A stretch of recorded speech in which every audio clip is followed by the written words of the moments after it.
The transformation began at 0347 hours ship time. Hyojin was the only one awake to see it happen. She had been lying in her bed, pretending to sleep while watching her crewmates with growing dread. For 4 days, she had tried to warn the alien medical staff about what humans were capable of when pushed too far. Now she was about to witness exactly what she had been trying to prevent. It started with breathing.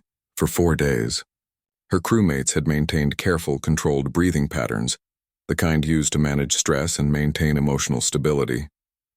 But now, in the dim light of the medical bay's night cycle, their breathing changed. It became deeper, more efficient, the kind of breathing pattern used by hunters preparing for a long chase. Sojin was the first to move. She sat up in her bed with fluid motion that showed no consideration for her broken arm. The limb that had hung useless for days now moved with perfect coordination, as if the fracture was no more than a minor inconvenience to be worked around. She looked directly at Captain Tae-jin. He nodded once. The navigator swung her legs over the side of her bed and stood. No hesitation, no testing of her balance, no acknowledgement of her injuries. She moved to the medical console she had been studying for educational purposes and placed her hands on the interface. The lights went out, not just in the medical bay, throughout the entire section of the ship. Emergency lighting kicked in a moment later, bathing everything in red shadows, but for those critical few seconds, the medical bay was in complete darkness. In those few seconds, everything changed. When the emergency lights activated, Captain Tae-jin was no longer sitting in his chair. He was standing beside the main security console, his hands moving across the interface with the kind of familiarity that spoke of extensive training. The man who had spent 4 days reading medical texts and thanking doctors for their care had just navigated to a high-security system in complete darkness. Ki-ho was at the environmental controls, his concussion apparently forgotten as he worked with mechanical precision to isolate the medical bay from the rest of the ship's systems. The diagnostic tools he had been examining out of curiosity lay disassembled around him, their components now jury-rigged into something that looked suspiciously like a signal jammer. Woo-bin stood at the main entrance, and Hyojin felt her breath catch. The security officer was no longer the courteous patient who had thanked everyone for their care. He stood with the perfect stillness of someone who had positioned himself to control access to the room. His broken ribs were clearly irrelevant to his current function, and none of them were making any sound. The alien night staff, 3 medical technicians and the nervous intern, Zixoth, looked around in confusion as their instruments went dead and their communications cut out. In the red emergency lighting, they appeared lost and uncertain. The humans appeared to be exactly where they belonged. "What's happening?" Dr. Zixoth called out, his voice higher than usual. "Is there a system malfunction?" Captain Tae-jin turned toward the young alien, and Hyojin saw something that made her stomach clench with terror. The careful mask of polite gratitude was gone. What remained was something cold, patient, and absolutely focused. "No malfunction, Doctor," Tae-jin said. His voice was still calm, still controlled, but now Hyojin could hear what had been hidden underneath the courtesy for 4 days. "Just a change in our situation." The intern backed toward the wall, finally sensing that something was very wrong. I should call for security." "That won't be possible," Ki-ho said without looking up from his work. His voice carried the same terrifying calm as his captain's. "Communications are temporarily unavailable." "Temporarily?" One of the medical technicians squeaked. Sojin answered while continuing her work at the console. "Until we receive what we need." Hyojin forced herself to speak. "Captain, what are you doing?" Tae-jin looked at her with what might have been regret. "What we should have done from the beginning, Medic Hyojin. What we would have done if we hadn't been trying so hard to be good guests." The medical bay's main door chimed as someone tried to enter from the corridor. Woo-bin moved to the manual override panel with motions so smooth they seemed choreographed. The door remained sealed. "Let me explain our situation," Tae-jin continued, addressing the terrified alien staff. 4 days ago, we came here as injured survivors seeking medical aid. You provided excellent care for which we remain grateful. However, circumstances have changed." He gestured to Sojin, who had accessed the ship's communication logs. Data scrolled across her screen. Star charts, ship movements, communication records. "The pirates who attacked our ship have been identified," Tae-jin continued. "They've destroyed the colony ship New Seoul, killing 10,000 civilians, including family members of my crew. They're currently moving toward the Kepler trade routes, where they will undoubtedly kill more innocent people. Dr. Zixoth's breathing apparatus bubbled frantically. But that's terrible news. Surely the authorities will handle it. The authorities are 3 days behind them, Kehoe said, his hands never pausing in their work. By the time official response arrives, the pirates will have disappeared into the outer territories. But what does that have to do with us? The medical technician demanded. We're doctors, not military. Captain Taejin walked closer to the alien staff, and Hyejin saw them instinctively back away. There was something in his movements now that triggered every prey animal instinct they possessed. You made a choice when you decided to hold us against our will, Taejin said. You chose to prevent us from pursuing the beings who murdered our families. That makes you complicit in whatever they do next. We were trying to help you, Dr. Zixoth protested. Medical protocols exist for your own protection. Yes, Taejin agreed. You were trying to help. But you made one critical error in judgment. He stopped directly in front of the terrified intern. You assumed that humans are like other species, that we respond to trauma with emotional breakdown, that we need time to heal, time to grieve, time to accept our losses. Around the medical bay, his crew continued their work with mechanical efficiency. Whatever they were building from the medical equipment, it was nearly complete. You saw our control and mistook it for acceptance, Taejin continued. You saw our cooperation and mistook it for compliance. You saw our courtesy and mistook it for submission. The temperature in the room seemed to drop. What you failed to understand is that humans don't break down under pressure. We compress, we focus, we become more than we were before. So Jin looked up from her console. Captain, I have their location. The pirates are heading for the Centauri freight lanes. If we leave now, we can intercept them before they reach civilian traffic. Excellent work, navigator. Kehoe straightened from his improvised equipment. Systems are ready, sir. We can maintain this configuration for approximately 6 hours. More than sufficient, engineer. Wubin never moved from his position by the door, but his voice carried clearly across the room. Security protocols are in place, Captain. We have complete control of this section. Outstanding, security officer. The alien medical staff looked around at what had once been their domain and was now clearly under human control. The efficient, professional dialogue between the humans was somehow more terrifying than any amount of shouting or threats would have been. What do you want? Dr. Zixoth whispered. Captain Taejin turned back to him with that same terrifying calm. We want you to understand something very important about humans, Doctor. Something that will be valuable for your future medical practice. He gestured to his crew, who had transformed from helpless patients to something far more dangerous in the space of minutes. When humans get emotional, we cry, we shout, we break things. We're loud and messy and obvious about our distress. His voice never rose above conversational level. That's when we're safe to be around. That's when we need medical care and emotional support and time to heal. The emergency lighting cast red shadows across his face. But when humans get angry, truly angry, we don't get emotional at all. We get quiet. We get focused. We get efficient. He looked directly at each alien in turn. And that's when you should be afraid. Hyejin watched in fascination and horror as her crewmates, people she had known for years as professional, courteous, civilized individuals, demonstrated exactly what Captain Taejin meant. They weren't raging or violent or out of control. They were something far worse. They were humans who had stopped pretending to be anything other than what they actually were. And what they actually were, Hyejin realized with crystalline clarity, was the galaxy's only evolved apex predators.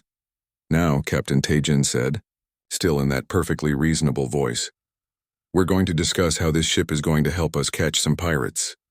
It started with Wubin's restraints. The security officer had been sitting perfectly still on his medical bed for 2 hours, hands folded in his lap, staring at nothing. Dr. Zephyr had been pleased with what he perceived as patient compliance.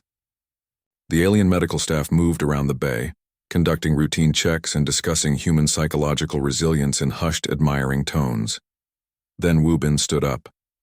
The movement itself was unremarkable, a simple transition from sitting to standing. But there was something about the way he did it that made Hyejin's skin crawl. No wasted motion, no adjustment for his injured ribs, no hesitation or testing of his balance after days of bed rest. He just stood up, like injury was irrelevant. The medical restraint field around his bed was designed to prevent patients from wandering during recovery. Standard protocol for all trauma cases. A gentle but firm barrier that would discourage movement while allowing medical staff easy access. Wu Bin walked directly into it. The field should have stopped him, should have created a harmless but noticeable resistance that would encourage him to return to his bed. Instead, it sparked, flickered, and died with a sound like breaking glass. Dr. Zephyr looked up from his scanner readings. Curious. The restraint field seems to have malfunctioned. But He Jin saw what the alien doctor missed. Wu Bin hadn't forced his way through the field or damaged it with some hidden tool.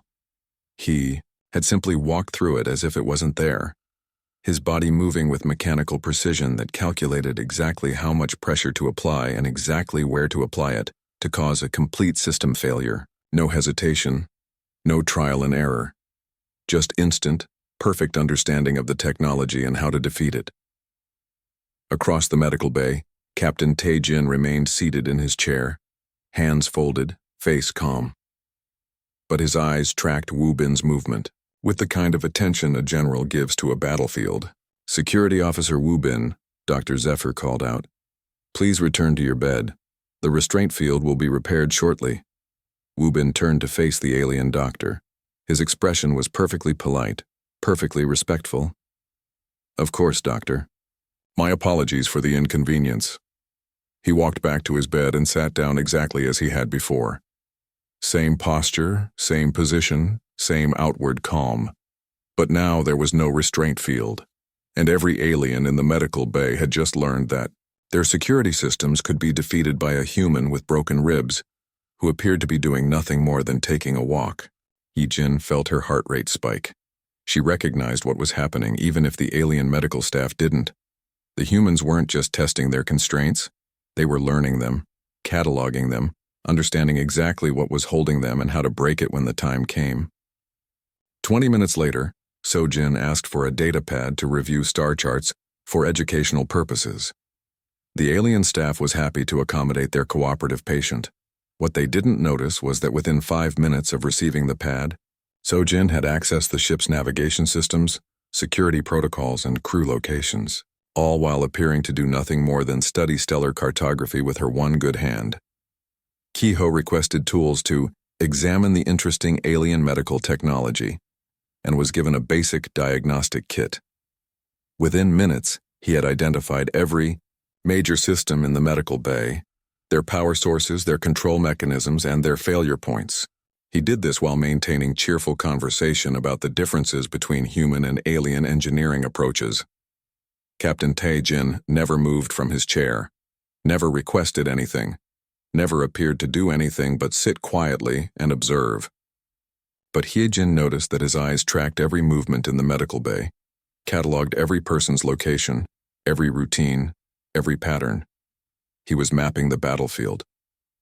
The alien medical staff saw nothing unusual. They saw cooperative patients, making reasonable requests and showing healthy curiosity about their environment. Dr. Millith even commented approvingly about human intellectual engagement during recovery. "Remarkable," she told Veltari, as her gaseous form swirled near the observation window. Even under restraint, humans maintain their drive to learn and understand.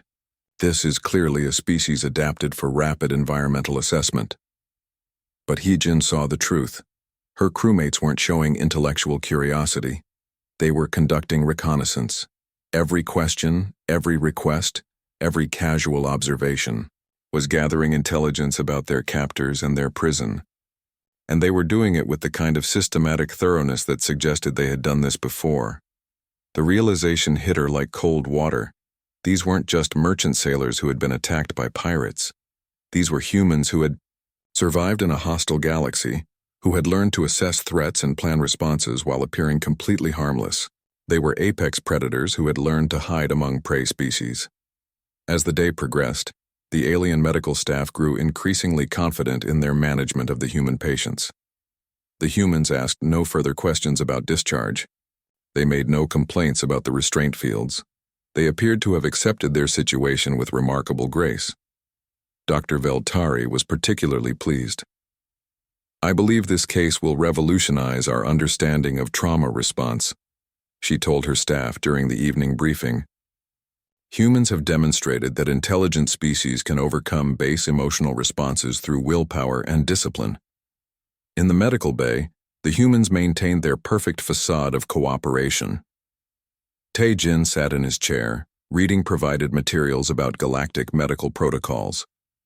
So-jin worked on star charts with focused concentration.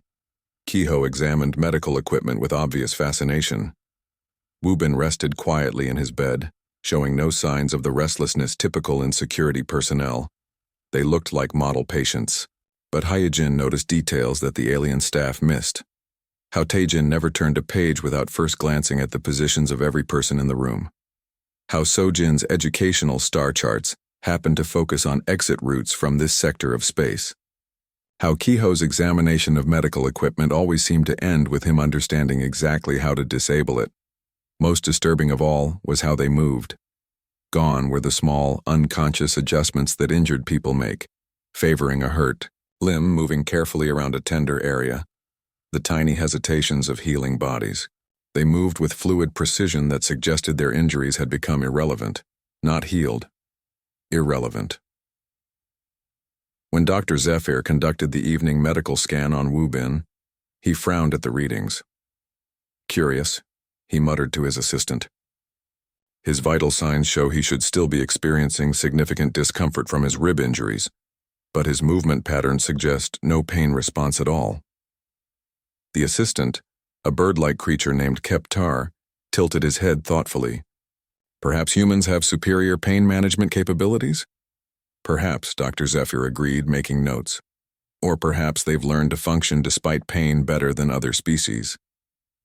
Neither of them considered a third possibility, that Woo-bin had moved beyond pain into something else entirely. As the ship's night cycle began, the medical bay lights dimmed to allow for rest. The alien staff retired to their quarters or moved to other duties, leaving only a skeleton crew to monitor the patients. In the soft darkness, the humans appeared to sleep. Their breathing was steady, their postures relaxed. Monitors showed normal sleep patterns for their species, but Hyejin, lying in her own bed across the bay, noticed that none of them had actually closed their eyes completely. There was always a thin line of awareness, a constant vigilance that spoke of people who weren't really sleeping at all. They were waiting. Around 3 a.m, ship time, the final piece fell into place. A new staff member arrived for the night shift, a young Kepler intern named Zixoth who was eager to prove himself by following procedures exactly. He approached Captain Tae-jin's area to conduct a routine medical scan and made a simple mistake. Instead of asking permission or announcing his intention as the more experienced staff had learned to do, he simply activated his scanner and pointed it at the sleeping human. Tae-jin's eyes opened instantly, not the gradual awakening of someone roused from sleep, but the immediate, complete awareness of someone who had been waiting for exactly this moment. Is there a problem? Tae-jin asked in the same polite, controlled voice he'd used for 4 days. No problem, sir, Zixoth replied nervously. Just routine monitoring. I see, Tae-jin said, and in those 2 words, Hyejin heard something that made her blood freeze. Tae-jin had been waiting for someone to make a mistake, someone to show weakness, someone to demonstrate that the alien medical staff wasn't as competent or alert as they pretended to be. And now he knew they weren't. As Zixoth moved away, clearly, rattled by something he couldn't identify, Tae-jin's eyes met those of his crew members across the darkened medical bay. Once again, no words were needed, no signals or gestures, just perfect understanding. The waiting was over. Woo-bin stood at attention beside his bed, though no one had asked him to. They looked like Piat. The message came during the 3rd day's morning medical rounds. Captain Tae-jin was sitting in the observation lounge, reviewing crew status reports with his usual mechanical precision, when Communications Officer Veltari's assistant Kornak approached with a datapad. Captain, we've received a priority message from Human Space Command. The slug-like being bubbled through his breathing apparatus. It concerns the colony ship New Sol and your scheduled rendezvous. Tae-jin looked up from his reports. His face remained perfectly composed, but Hyejin, who was checking on So-jin nearby, noticed his hands go completely still on the data pad. "Thank you," Tae-jin said in the same steady voice he'd used for 3 days. "I'll review it immediately." The entire medical bay seemed to hold its breath as Tae-jin read the message. His expression didn't change. His breathing remained controlled, but something in the air itself seemed to shift, like the moment before lightning strikes. After what felt like an eternity, Tae-jin set down the data pad with careful precision. He stood up slowly and walked to where Sojin was organizing medical supplies. His movements were perfectly controlled, almost mechanical. "Sojin," he said quietly, "I need to speak with you privately." The navigator looked up from the supply cabinet she had been arranging for the 3rd time that morning. Something in the captain's tone made her go very still. "Yes, sir." They moved to a corner of the medical bay. Tae-jin spoke in a voice so low that even Hye-jin, straining to hear, could only catch fragments. But she saw Sojin's face go completely white. The navigator's good hand pressed against the wall as if she needed support. Then Tae-jin moved to Kiho, who was helping repair a diagnostic machine. The same quiet conversation. Kiho set down his tools with movements that were suddenly too careful, too precise. Finally, Tae-jin approached Woobin, who had been standing at attention beside the main medical console. The security officer listened to his captain's words with the same rigid posture he'd maintained for days. But when Tae-jin finished speaking, Woobin's jaw clenched so tightly that Hye-jin could see the muscles in his neck stand out like cables. Across the medical bay, Dr. Veltari and her team continued their work, oblivious to the change in atmosphere. They saw the same calm humans they'd been admiring for 3 days. Controlled, stoic, remarkably composed. But Hye-jin felt the temperature in the room seemed to drop 10 degrees. Captain Tae-jin returned to the center of the medical bay and addressed the alien medical staff with perfect courtesy. "Chief Medical Officer Veltari, I want to thank you for your excellent care. We've received word from our command structure and we need to request immediate discharge for all crew members." Veltari's crystalline form chimed with surprise. "Captain, while your recovery has been remarkable, I recommend at least another day of observation. Some of your injuries haven't fully healed." "I understand your professional concern," Tae-jin replied, his voice carrying the same respectful tone he'd used throughout their stay. "However, our situation has changed. We need to depart as soon as possible." Dr. Zephyr approached with his data pad. "Captain, I must insist on proper medical protocols. Your engineer still shows signs of concussion, and the navigator's arm fracture needs more time to set properly." Something flickered in Tae-jin's eyes for just a moment. Then it was gone. "Doctor, I appreciate your dedication to our care, but we are combat-certified crew members, and our medical standards may differ from civilian protocols. We are fit for duty." Hye-jin watched the exchange with growing alarm. She could see what the alien medical staff couldn't, the way her crewmates had gone utterly silent, the way they stood just a little too straight, the way their breathing had become just a little too controlled. She knew what the message had contained. The colony ship New Seoul, the ship carrying Sojin's children, Kiho's parents, and 10,000 other civilians, had never made it to the rendezvous point. The same pirates who had attacked Seoul's Pride had found them first. There were no survivors. "Chief Medical Officer," Hye-jin said quickly, approaching Veltari, "perhaps we should honor the captain's request. Humans have different recovery protocols than other species." But Dr. Zephyr was consulting his medical charts. "Absolutely not. Medical ethics require proper healing time. Captain Tae-jin, I'm afraid I must override your request. Your crew will remain here for at least 24 more hours." That's when Veltari made her critical mistake. "I agree with Dr. Zephyr," she said, her crystalline voice chiming with authority. "For your own safety and medical well-being, you will remain in Medical Bay 7 until properly discharged." "I'm afraid I must insist." The words hung in the air like a death sentence. Hye-jin watched in horror as every muscle in Tae-jin's body went completely still. Not relaxed, still. Like a machine that had been switched off. Around the medical bay, Sojin, Kiho, and Woobin underwent the same transformation. The careful breathing, the controlled posture, the measured movements, all of it stopped. They didn't look angry. They didn't look upset. They looked like something else entirely. "I see," Tae-jin said. His voice was the same polite, respectful tone he'd used for 3 days. But now Hye-jin could hear what lay underneath it. Something cold and patient and absolutely implacable. "And if we choose to leave anyway?" Veltari activated the medical bay's security protocols with a harmonic chime. Force fields shimmered into place around the exits. Captain, I'm sorry, but for your own medical safety, I cannot allow you to make decisions that might harm your recovery. This is standard procedure for patients experiencing trauma-induced poor judgment. The silence that followed was unlike anything He-Jin had ever experienced. It wasn't the absence of sound. It was the presence of something vast and dangerous holding its breath. Tai-Jin nodded slowly, as if Veltari had just explained something very reasonable.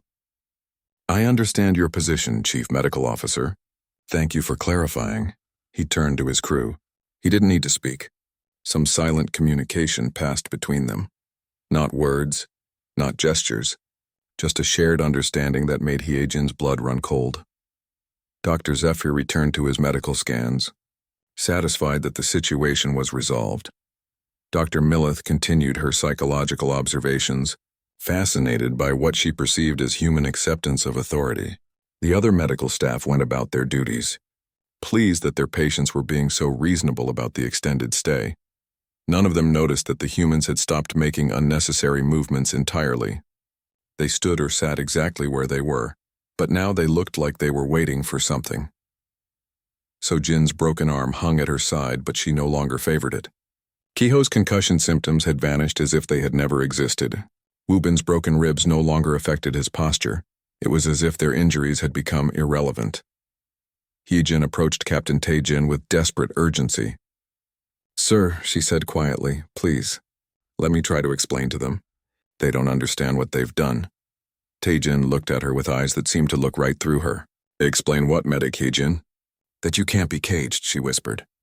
That humans aren't like other species. That when you back us into a corner, especially when we're already... She trailed off, unable to finish the sentence. Already what?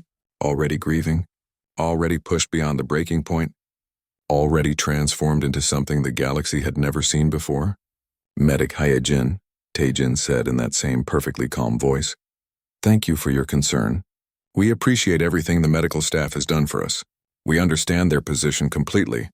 But as he spoke, Hyejin noticed that his hands were no longer shaking. The careful control he'd maintained for 3 days was gone, replaced by something far more terrifying. Absolute stillness. Around the medical bay, alien doctors and nurses continued their work, confident in their ability to manage their human patients. They saw cooperative individuals who had accepted medical authority. They saw successful application of standard trauma protocols.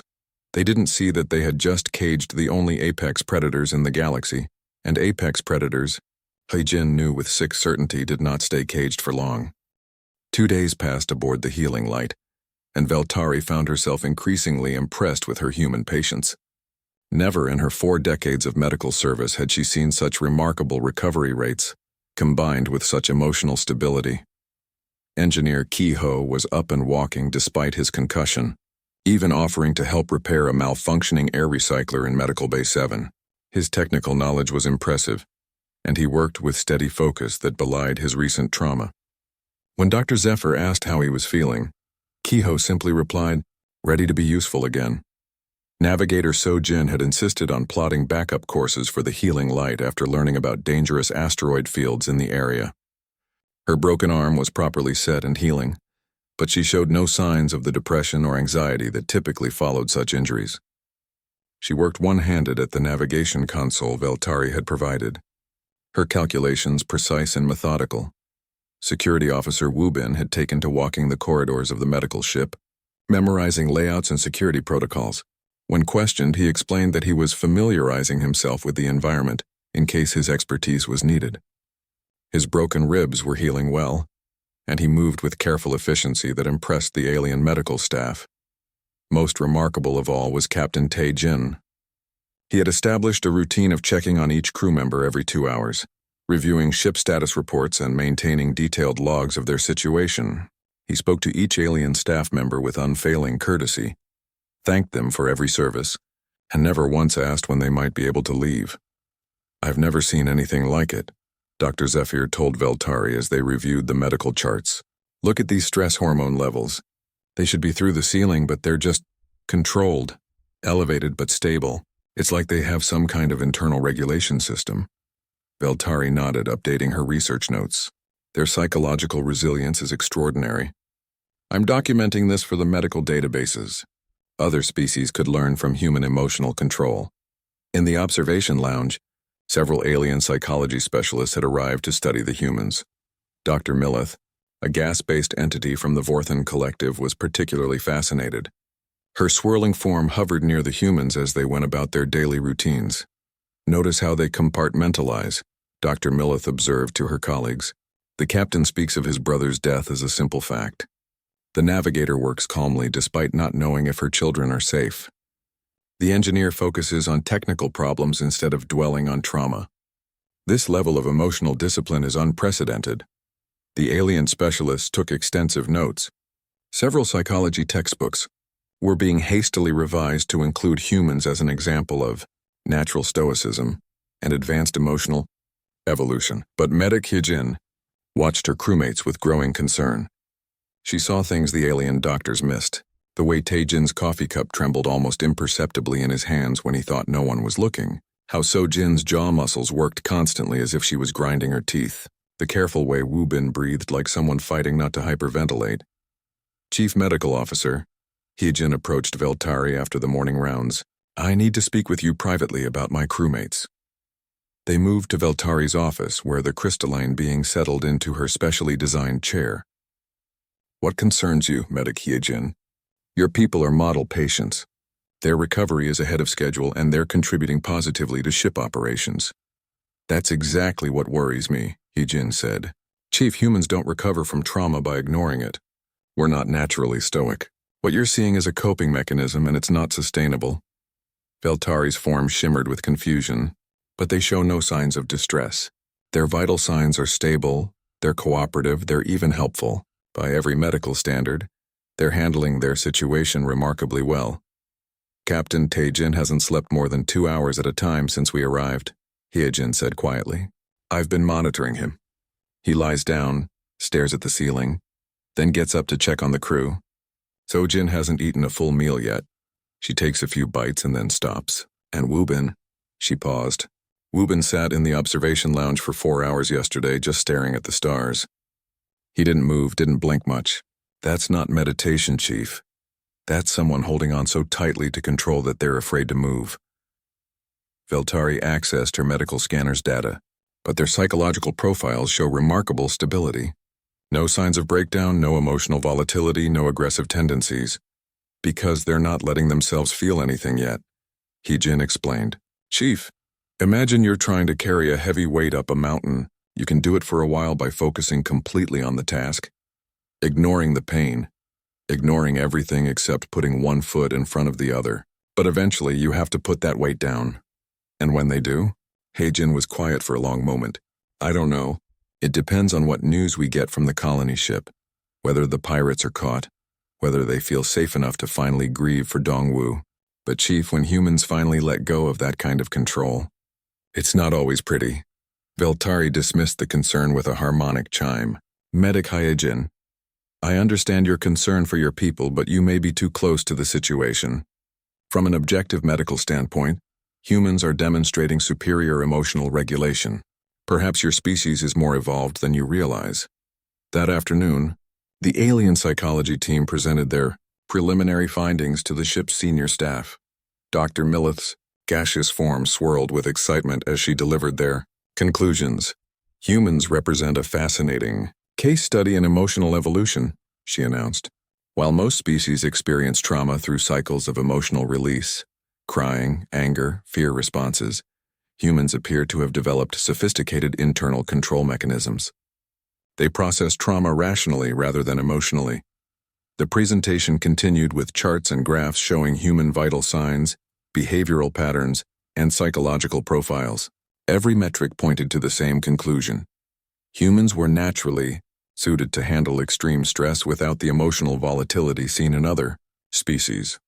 We recommend updating the galactic psychological databases, Dr. Millith concluded. Humans should be classified as a stoic-type species, naturally resistant to trauma-induced emotional breakdown.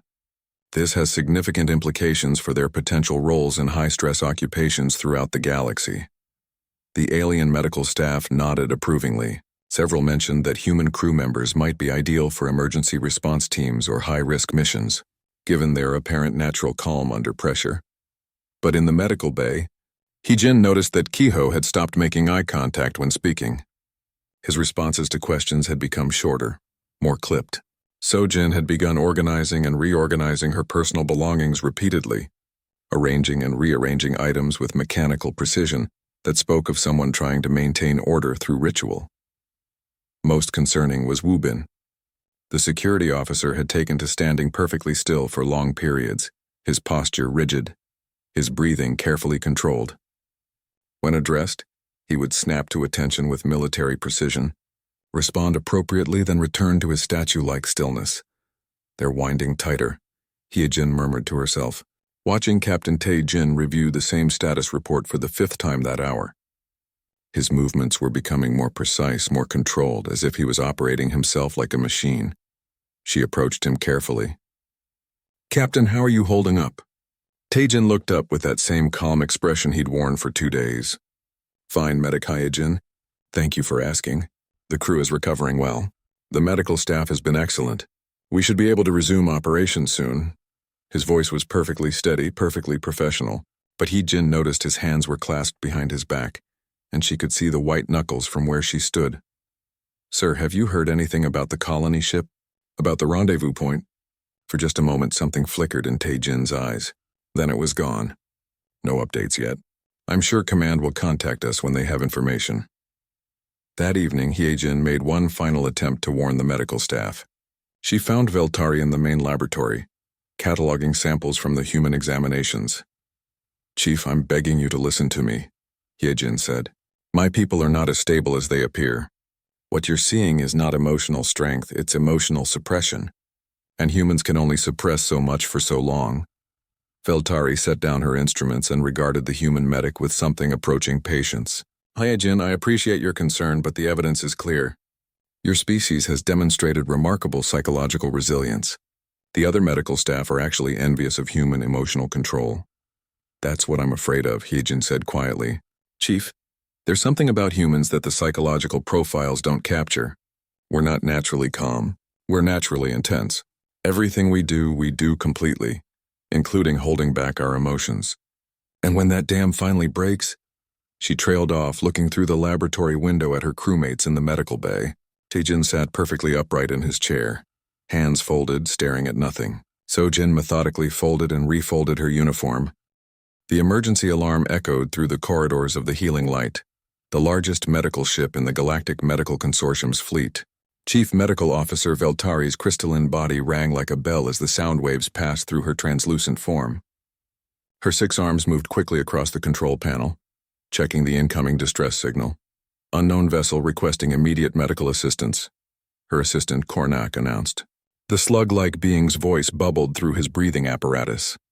"Species identification shows human," Veltari paused. In her 40 years of service, she had never treated a human. The newest members of the galactic community were still rare in this sector. She had read the basic files: bipedal mammals, single heart, primitive but adequate medical knowledge. "Nothing too complicated. Prepare Medical Bay 7, she ordered. "Standard soft species protocols." The damaged human ship Soul's Pride limped toward the docking bay, trailing atmosphere and debris. Through the viewing port, Veltari watched the battered vessel with professional interest. The hull showed signs of weapon impacts, energy burns, and metal scoring that spoke of recent combat. When the airlock sealed and the docking tube pressurized, Veltari led her medical team to greet the survivors. The airlock hissed open and the first human stepped through. Captain Tae-jin was not what Veltari had expected. The human stood straight despite obvious exhaustion, his dark eyes scanning the medical team with calm assessment. Behind him came 6 other humans, some limping, others supporting injured crewmates. What struck Veltari most was their composure. Most species would be panicking, crying, or showing obvious distress after what appeared to be a serious attack. "Thank you for responding to our distress call," Tae-jin said, his voice steady. "I am Captain Tae-jin of the merchant vessel Soul's Pride. We were attacked by pirates 3 hours ago. 7 crew members are injured, 2 critically." Veltari's universal translator worked smoothly, converting the human's words into her native crystal song. She nodded, her body chiming softly. I am Chief Medical Officer Veltari. We will provide the best care possible.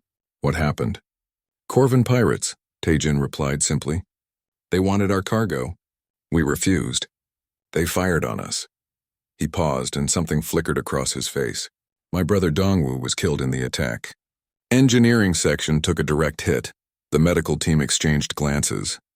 The human spoke of his brother's death with the same calm tone he used to describe the weather. Veltari had seen many species deal with grief, but this level of control seemed unusual. I'm sorry for your loss, Veltari said. Let's get your people to Medical Bay 7 immediately. As they moved through the corridors, Veltari observed the humans more closely. Engineer Kiho had a deep gash on his forehead but walked without assistance. Navigator Sojin's left arm hung at an odd angle, clearly broken. Yet she helped support a more seriously injured crewmate. Security Officer Wubin moved with careful precision, despite obvious pain from what looked like broken ribs. In the medical bay, Veltari's team began their examinations.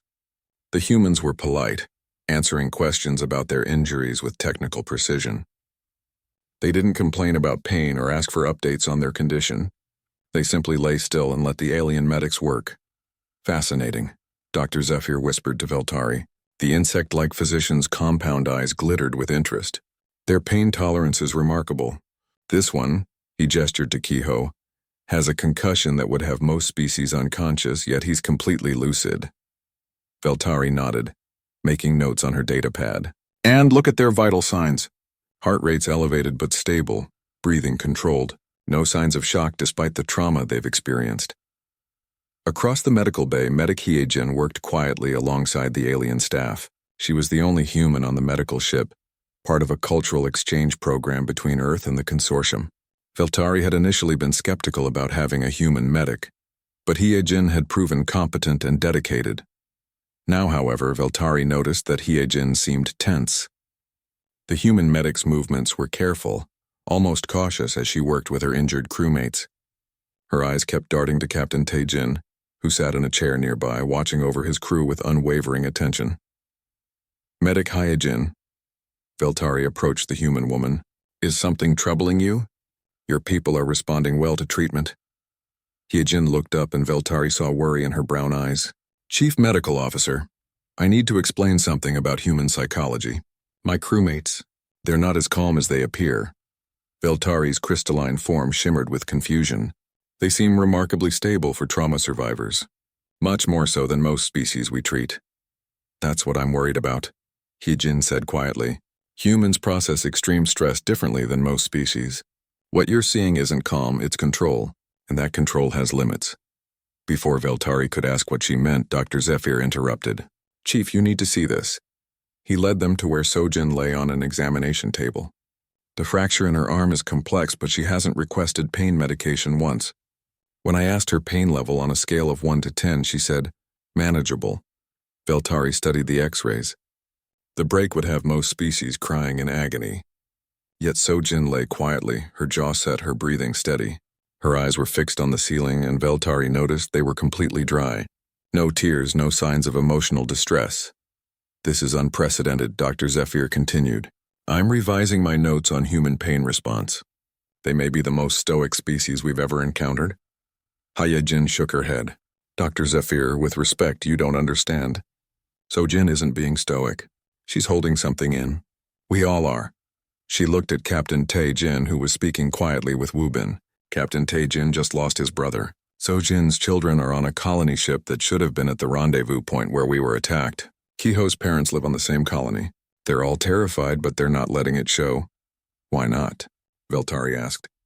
Emotional expression is healthy during trauma recovery. Because if they let go now, before we know everyone is safe, before we've dealt with the pirates who killed Dongwoo. Hyejin paused, searching for the right words. Chief, you need to understand that humans aren't like other species. We don't just feel emotions, we store them. And when we finally release them, it's not always gentle. Veltari dismissed the concern with a harmonic chime. Medic Hyejin, I appreciate your insight, but we've treated thousands of trauma cases.